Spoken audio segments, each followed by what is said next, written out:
গোপীবল্লভপুর ১ নম্বর ব্লকের বৈতালপাড়া প্রাথমিক বিদ্যালয়ের শিশু সংসদের ব্যবস্থাপনায় সাংস্কৃতিক অনুষ্ঠানের মাধ্যমে পালিত হলো আন্তর্জাতিক মাতৃভাষা দিবস। শুক্রবার স্কুল টাইমে ভাষা শহীদদের শ্রদ্ধাঞ্জলি, শঙ্খধ্বনি ও প্রদীপ প্রজ্বলনের মাধ্যমে অনুষ্ঠানের শুভ সূচনা ঘটে। বিদ্যালয়ের প্রধান শিক্ষক সুখময় পান্ডা ভাষা আন্দোলনের ইতিহাস তুলে ধরেন। শিক্ষার্থীদের মধ্যে থেকে নয়ননাথ বক্তব্য রাখে, পাশাপাশি অন্য শিক্ষার্থীরা আবৃত্তি নৃত্য পরিবেশন করে। বিদ্যালয়ের সহ শিক্ষিকা শুক্লা মাহাতো ও সহ শিক্ষক আব্দুল বাদী তৃতীয় ও চতুর্থ শ্রেণীর শিক্ষার্থীদের স্বরবর্ণ ও ব্যঞ্জন বর্ণ দুটি দলে ভাগ করে কুইজ প্রতিযোগিতা পরিচালনা করেন। অনুষ্ঠান শেষে সকল শিক্ষার্থীকে পুরস্কৃত করা হয়।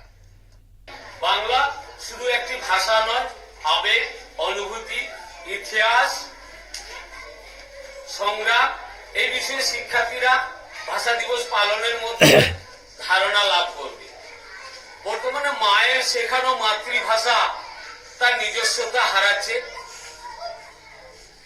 কথনে লিখনে বিদেশি ভাষার মিশ্রণ ঘটছে।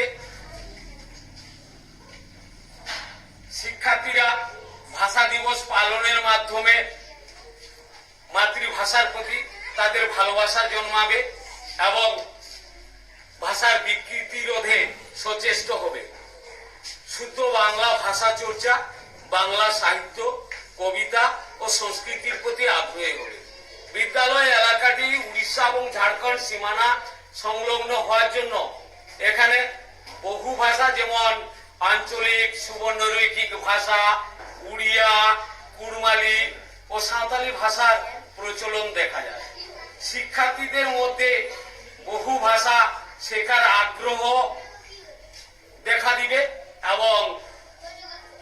এবং ভাষাগত বৈচিত্র্যকে তারা সম্মান জানাবে।